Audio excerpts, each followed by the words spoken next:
Thanks, everybody. Welcome to Build. I'm your host, Ricky Camilleri. One of the best shows for the family and all, currently in previews on Broadway, but even when it's not in previews, it'll be one of the best shows. It's definitely Percy Jackson, The Lightning Thief. Please welcome one of its stars, Kristin Stokes, and lyricist and musician, Rob Rokicki. Let's hear it. Guys, thank you so much for being here. Thanks for having us. Congratulations on the show. This has been long in the works, right? You're just coming off of an off-Broadway run, but a musical take and a tour, I believe, right? Yeah, 6-month national tour. 6-month national tour, but a Broadway musical in general still takes a very long time to develop. Rob, how long ago did you start working on this? I think Joe reached out to me back in, book writer Joe Trace reached out to me in like 2013, I think, all the way back then. So 6 years. Yeah, maybe 2012. Yeah. And when did you write the first song, or like, you know, that year? That year, yeah. I had to like kind of submit some demo songs. One of which, actually 3 of which, the first like 3 songs I wrote are still in the show right now. Did you have a play written that you're basically writing songs off of, or did you have to like read the Percy Jackson book and look for a song? Well, it was a little bit of both. I mean, like, I didn't know the books, and Joe did, and voraciously loved them, and fought to get the kind of first dibs at a pass on it. And he adapted it first as a play, and very quickly TheaterWorks and Joe were like, this needs to be heightened. It needs to have like compressed more time. And how can we do that? Make it a musical. And how can we do that even with the world of this show? Rock music feels like the right vernacular for these angsty tweens and teens. And so that's how I got involved. And then I read the books and I loved it. I watched like half the movie and then I said, forget the movie. And then I went back to the books. Yeah. And throwing shade on the movie. Oh, no, me never. What movie? And then... But Joe had written this kind of beautiful play as like a first draft. And so a lot of that is what I took as kind of inspiration to start writing the first couple songs. And then after that, we would collaborate on, where should this go? Or could you write a scene that I can like, I like to use the term cannibalize to turn into a song, stuff like that. So you would come up with an idea for a song and then be like, can we base a scene around this? Because I have a song that I think would fit really well into this. It was more about problem solving because there's so much plot. It's like a 400-page book that we're trying to get originally for a 1-hour show, which was really hard, but now... 400-page book as well, that is also a YA novel, which is generally are mostly plot, are mostly moving the characters forward. It's world building, yeah. It's like the first of a series of one series that's now a series of 3 series of books. So yeah, it was a lot of like trying to figure out how can we make this work in the best theatrical way and kind of problem solve along the way. So some things would be song ideas that I would have, some things would be plot driven things. The kind of the most thankless job is in a musical is the book writer, and it's one of the most important to really figure out how is all that going to work, the puzzle pieces fit together. Why is it thankless? I think like a musical, people remember the music and the lyrics, and I like that. But you know, I think because it's so much of the behind the scenes work that holds a show together structurally, people will say, oh, the show's success or failure will sometimes... It's incredibly hard to do because you are responsible for getting us to the next song, which means getting us to the next emotional beat, plot point. So you are in charge of exposition, essentially, and you have to make that exposition sing in its own way. It's gear shifting. And this was his first musical. This was before a little musical called Be More Chill. So there was a lot of kind of like learning curves that we had together. And we had a great director, we had a great artistic director that really helped us be like, okay, here's an issue. How do we solve it? How do we figure it out? And a lot of times the answers came from the books. I mean, every time we would go back to the book for a lyric inspiration, for a character, like enriching moment, stuff like that. And you said rock music, but obviously there is kind of a difference between like rock music in a musical. How do you bridge those two? Because if you're thinking rock music, but then you have to apply it to the setting of a musical. Yeah, it's a fine line, right? I used to be in a lot of different rock bands, so I had that kind of experience of knowing the form. But I went to school for writing musicals. I was an actor for years, so I love the form of classic musicals and well-crafted lyrics. But I know there's a way of doing that while still having the kind of elegant form of rock music, meaning a verse and a chorus And a strong hook can be really helpful for getting through a lot of exposition, right? It's kind of an A-B, kind of more elegant way of getting information across. So like a guitar solo can turn into like a dance battle break or whatever we need to have happen. But like when there's a lot of information and a lot of these big sequences, having a strong hook that connects a lot of sequencing with like a rock riff or something that feels more guitar driven. I really wanted the angst of like the electric guitars to shine through. So I wrote a lot of the show on electric guitar, and we have an amazing sound designer who helped with me to like say this show should feel like a rock show.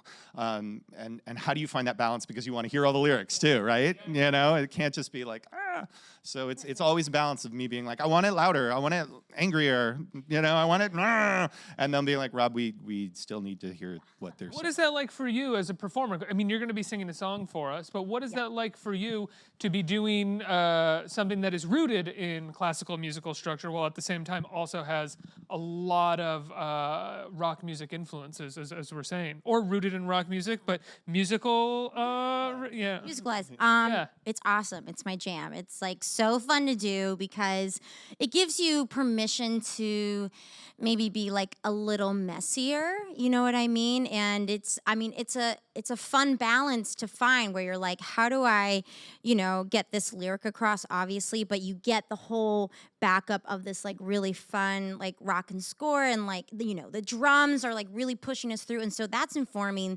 the actors and us as vocalists just as much as like the book and stuff too. So it's a really fun thing to be able to play with. Like, okay, when can I just kind of, they know what the hook is, so now I can just kind of rock out and jam in it. What does messy mean to you? Because there's only so messy a musical. There's only so and messy Percy you can Jackson, do the 8 Lightning times a Thief. week. Too. Yeah. Yeah.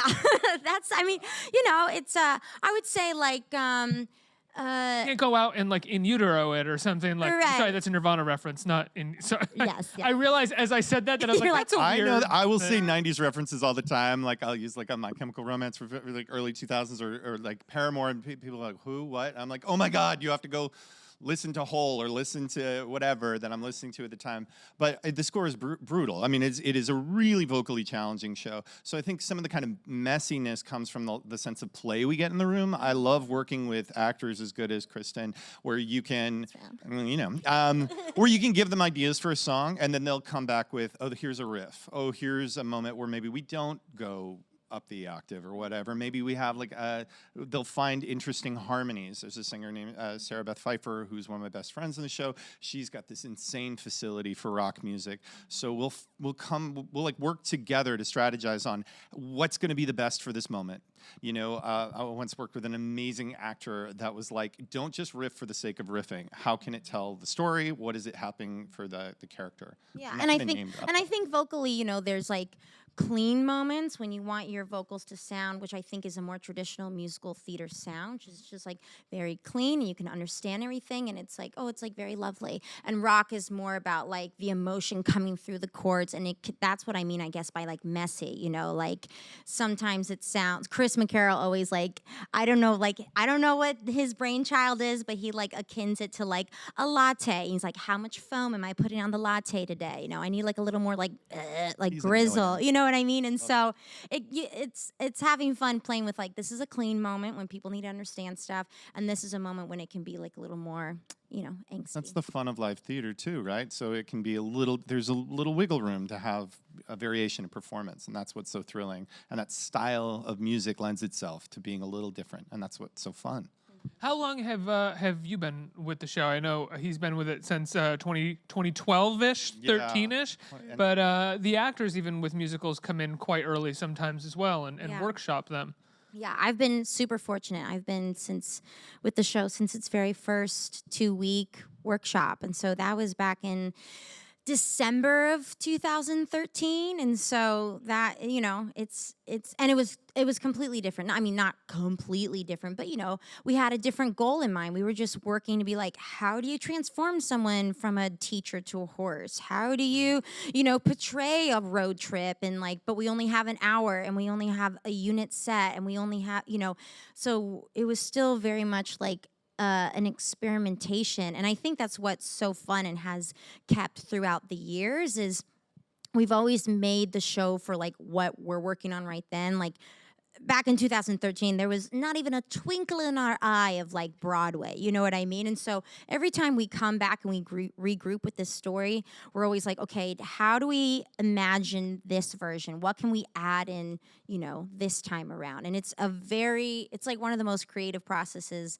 I've ever been with. And so it's never been boring. It's always new. We get new people coming in. And every time our amazing director, Stephen Brackett, is like, yeah, let's see what you have to offer. Maybe someone did a Western accent this time, but like you're doing something else. So like, what do you have to offer? And so it really makes the show different every time. Well, because the show originally was done with such few actors, it helped actually to help with the storytelling. And we had great feedback from Rick's team. Like they would be like, you can't combine those characters. You have to keep this. These events have to be in. These are things that fans care about. These are things that Joe and I cared about too.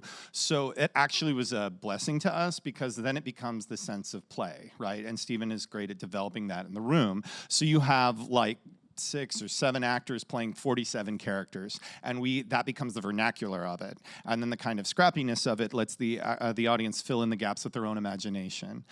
There's kind of a punk aesthetic. These are kids from broken homes with not a lot of resources, finding things, this kind of the detritus that's left around in this construction site, that the gods have just like made a mess, and here are the kids to clean it up. And so that it became the vernacular of how we tell the story, with like toilet paper shot out of a leaf blower, with whatever construction site things we have. And so that became also it informed how we told the story, how we created monsters, and the kind of breakneck pacing of the whole thing. Do you find, and this might just be asking what you just answered, but do you find creative inspiration in rules? I mean, you were talking about working with Rick Riordan, right, the writer of the books, and his team having notes and having specific ideas about how it should go. Did you find that? I mean, sometimes people get rules and they get very frustrated by them, and other times people get them and they're like, give me the more parameters. Give me say it needs to be due tomorrow. Tell me there is like a billion problems I have to solve. Give me like all the parameters and no money, and it's due and what. Yeah, Rob will literally. They're like, Rob, we need this to happen. Come back and like by the end of lunch break, and he'll have like 3 songs written, and you're like, but you've what? been thinking about it for years. So like you have the character's voice, you drop in, how would this character talk, how would the character move, this is lines Joe has, and then I would be like, all right, it's like putting pieces of a puzzle that you've been working on for years, and you're like, okay, how do I solve it this way? All right, that didn't work, new piece, how do I solve it this way? What if someone said, do whatever you want? Do you feel like it would be terrifying? Yeah. And I feel like that's, I've written lots of musicals over the years that, that big empty canvas is terrifying. When you have the freedom to tell stories that are not based on anything, you are holding yourself responsible for making it coherent and straightforward. When you have such a great book, there's other challenges, right? You have expectations you have to fulfill and certain plot points you have to hit.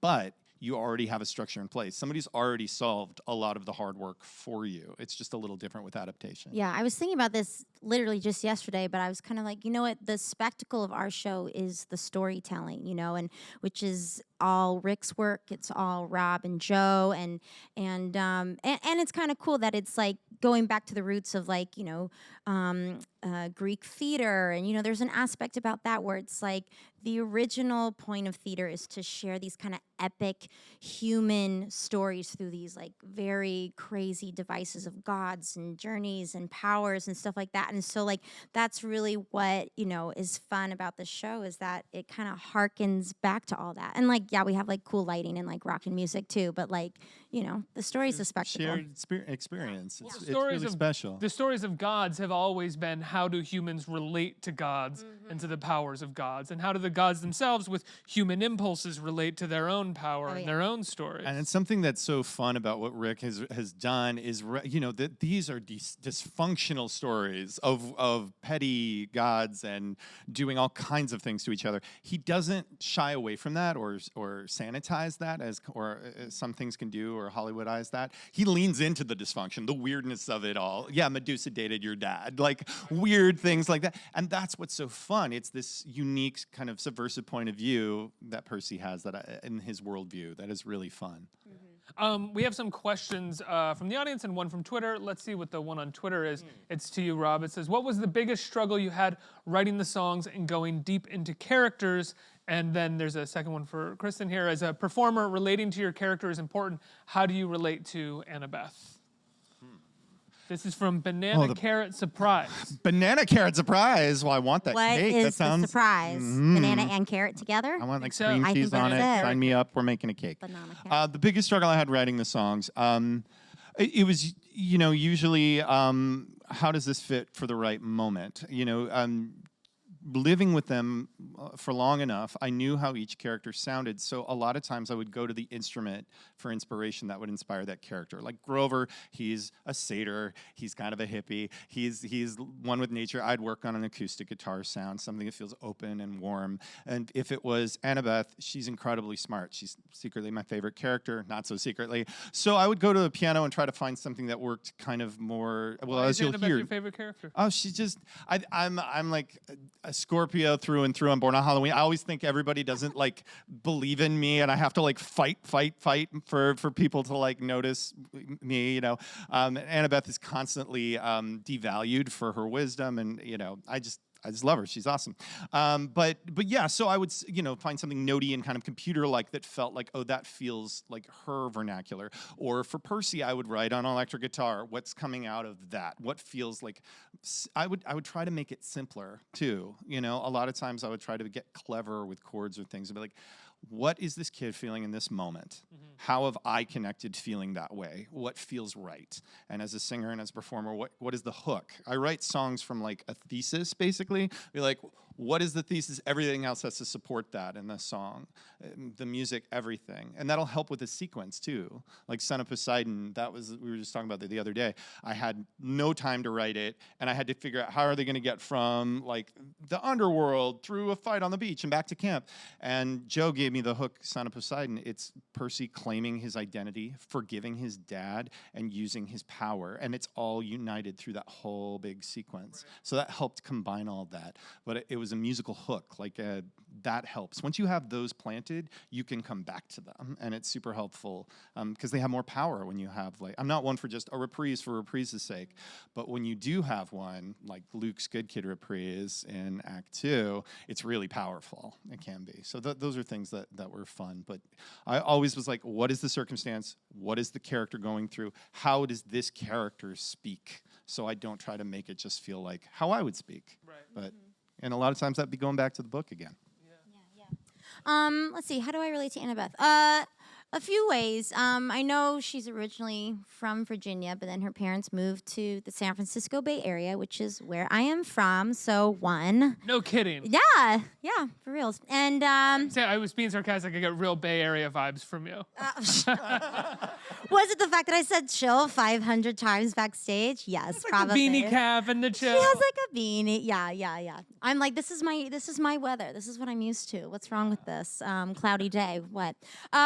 And then also I think, you know, Annabeth can come off as like a little sharp, but it's only because she's like, you know, no BS. She's just like, I see the way for this to happen. And so like, why would we kind of like dilly-dally around like an answer when we know this is the only way through? And I very much relate to that. I feel like, you know, Annabeth and I share that, yeah, we might be scared of something, but like that's not any reason to not go ahead and do something. In fact, that's only something that gives us a clue that we need to go through it and get to the other side. And if it's going through this fear, this danger, whatever that is, the quickest way, then like we're just gonna do it. And you know, sometimes it can come off as like harsh to other people or like what the, but you know, at the end of the day, I think people they get her once they kind of see that. A couple questions from the audience. Who right here? Hi. Hi, guys. Hi. My question is for Kristin. So you've been playing Annabeth for a very long time. What's the most memorable way that your portrayal of her has changed from the beginning to now? Oh, golly. I think, you know, and I was thinking about this the other day, too. I said this at Comic-Con, but, you know, I think having that kind of like edge, just like straight and narrow. Me as a person, I try to soften that so it doesn't come across so like, wow, crazy. And Annabeth does not feel the need to do that. She's like, I got edges and like, I don't care. And so that has been a big learning process for me with this character is like just being okay with that and not trying to soften her too much. Usually I think, especially in theater and in roles, you're given a part as a woman that you're like, okay, this is very just like boop, boop, boop, boop. And so how do I craft this into a person and make them soft or whatever? And like Annabeth doesn't care about that. She's just like, you know, she just is who she is. And that's something that she has taught me. And growing up in these 5 years with her, I've become more comfortable in that and being like, you know what? You did cut in front of me, so I am standing here. Whatever. You know what I mean? Like, yeah. One more. Hey. Hi. So this is like for the both of you. So now your show is eligible for a Tony. How would you feel if like one day you woke up and you found out you were nominated for a Tony or multiple Tonys? You'd hate it. It'd suck, right? Ugh, You'd the just, like, worst so thing that could disappointed. happen. It would be a dream come true. Yeah. I mean, you know, we never expected any of this with our show. We just wanted to tell the best story we could and honor Rick's vision. So like every step of the way has been like, we get to do this? This happened? We're going to Broadway? Are you kidding on a me? tour? We're going on a What? tour? What? You know? We get to make an album? Who? What? So like everything has been joyous like that. So I try not to think about those kinds of accolades. Obviously they would be very meaningful and I think would tell other people that stories, especially ones for young audiences like and for everyone, belong on Broadway. And I think we're trying to have a bigger discussion right now about the demographic of Broadway, which is really exciting, the kinds of shows that are opening this season. So I would think that would be really cool to be a part of that, and maybe that would help a little bit with the validation of it. But Yeah, it would. I think that's it would just secure more that like we are a part of this wonderful Broadway community, and that you know they've opened their arms up to us, and it's that's already been like such a dream and such a gift, and so that would just be like the cherry on top of this like amazing Sunday that is Lightning Thief. You guys are going to perform a song for us. What Yeah. song are you going to be performing? It's called My Grand Plan, and it's Annabeth's Act 2 song. yeah. Can you tell me about Sure. writing this song Yeah, together? well, the song was almost cut, which was like, because it's one of my favorite songs in the show. But, you know, this was, you know, Joe was bi-coastal while he was working with me. So a lot of times I would be like, I have an idea for a song. Percy's been kicked out of camp for the billionth time. I know how to write this song called, like, Good Kid. And I knew I wanted to write a standalone song for Annabeth. The part of the fun of expanding the show was being able to, like, sit in emotional moments with the characters rather than just cram more plot. We actually found when we expanded the show, we wanted to sit and have more time with them, so we ground them a little bit more. So I wanted Annabeth's song to be something meaningful, and her big arc is that she's going on, wants to become an architect. So I tried so hard to find architecture references. We've had them in versions of the show, but I wanted something simpler and something more honest from where I was coming from as an artist that had tried and failed many times, and I thought, I can relate how Annabeth feels. So that song from this place of just like, come hell or high water, I'm going to be remembered for something, and people are going to take notice. And that's kind of Annabeth's MO. Yeah, and it's a really cool, I think, POV shift because you're watching this story about Percy, and then you're like, okay, here's this like girl who's just like, I know everything, and you're like, what is going on? And then in Act 2, you kind of get to switch to like what she's been going through, and you're kind of like, oh, I get to see just like a new perspective, and it's really cool that like the musical gets to take that time from this, you know, male character through like everything he's happening to switch to this like female character and like really get what she's also going through and how it is equally as important. And at the end, you know, they decide like, you know, we shouldn't be fighting. We should be on the same team together, you know. Well, I can't wait to hear it. Guys, thank you so much for chatting with me. Yeah. And stick around for a performance of my great plan, right? Grand plan. Yeah. Sorry, my grand plan. It is great though. Please give Kristin and Rob a round of applause. Let's hear it. Thank you, guys.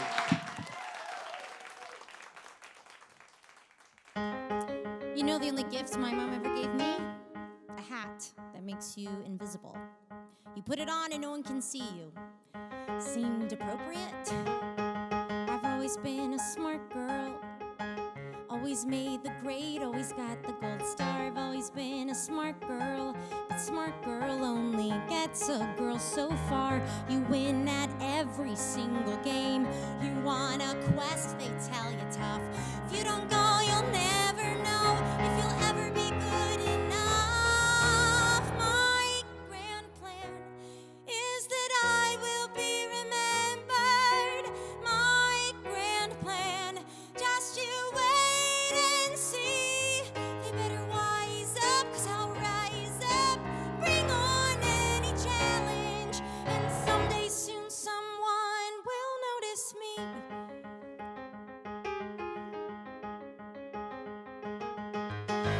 always been a tough girl.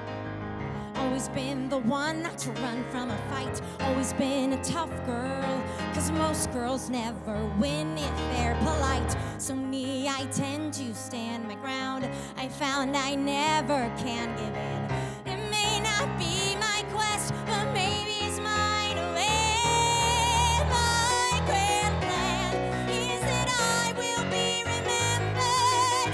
My grand plan, just you wait and see. You better wise up, 'cause I'll rise up, bring on any challenge, and someday soon the world will notice me, and your stepmom treats you like some freak, and your dad won't give you the time of day, and your mom won't trust you with the quest, so the best thing you can do is run away.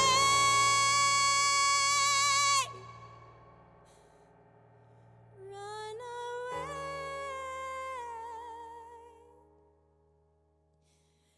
But I have a plan, and I will be remembered. I will be great. Just wait and see.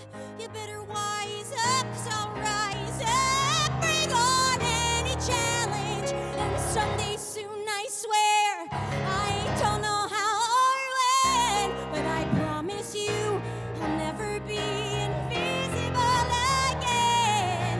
Someone will notice me.